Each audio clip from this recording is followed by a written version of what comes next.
প্রতিশোধ নেওয়ার কোনো প্রয়োজন নেই, শুধু চুপচাপ বসে অপেক্ষা করো। যারা তোমাকে আঘাত করেছে তারা নিজেরাই শাস্তি পাবে, আর তুমি যদি ভাগ্যবান হও তাহলে তুমি তা নিজের চোখে দেখতে পাবে।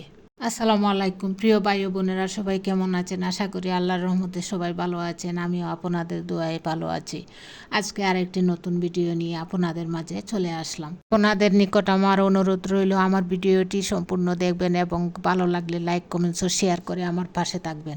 যখন দেখবেন দরিদ্ররা ধৈর্যহারা হয়ে গিয়েছে, ধনীরা কৃপণ হয়ে গিয়েছে, মূর্খরা মঞ্চে বসে আছে, জ্ঞানীরা পালিয়ে বেড়াচ্ছে, শাসকরা মিথ্যা কথা বলছে, তখন বুঝবে একটি দেশ ও সমাজ নষ্ট হয়ে গিয়েছে। সে তোমাকে সবচেয়ে বেশি ভালোবাসে, সে যদি তোমার ওপর রাগ করে থাকে এবং তোমাকে রাগের মাথায় কিছু বলে, তাহলে ঝগড়া না করে চুপ করে থাকো। কারণ রাগ কমলে তার থেকে তুমি এতটাই ভালোবাসা পাবে যা হয়তো তোমার কল্পনারও বাহিরে। তুমি কার চোখে কেমন সেটা কোনো বিষয় না, তুমি আল্লাহর চোখে সুন্দর বলে তোমায় দুনিয়ায় পাঠিয়েছেন। এর চেয়ে বড় আর কিছুই হতে পারে না। কারো মনের এত গভীরে প্রবেশ করো না যেখান থেকে সে বের করে দিলে তুমি আশ্রয়হীন হয়ে পড়বে। কারো সাথে বেশি মনের কথা বলো না, সে যদি কথা বলা বন্ধ করে দেয় তাহলে তুমি বাকরুদ্ধ হয়ে যাবে। কারো মুখ পানে এত বেশি চেয়েও না, যদি সে মুখ ফিরিয়ে নেয় তাহলে তুমি অসহায় হয়ে পড়বে।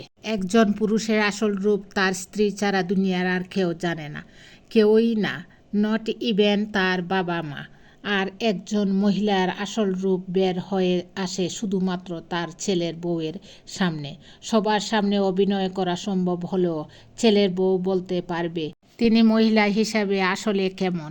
কেউ মানুক বা না মানুক, এটাই সত্যি। মানুষ মানুষকে না দেখেও জীবনের চেয়েও বেশি ভালোবাসতে পারে। কেন জানো? কারণ ভালোবাসা সৃষ্টি হয় মন থেকে, মুখ দেখে নয়। আল্লাহ যা দিয়েছেন সেটা নিয়ে তৃপ্ত থাকার সবসময় চেষ্টা করুন।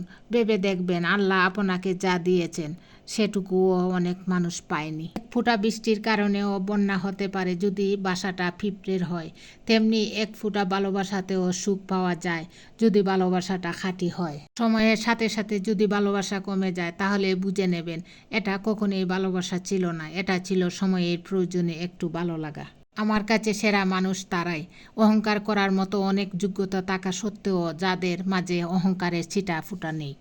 এই দুনিয়ার সবচেয়ে সস্তা হলো পরামর্শ, একজনের কাছে চাইলে 10 জন দিয়ে দেবে।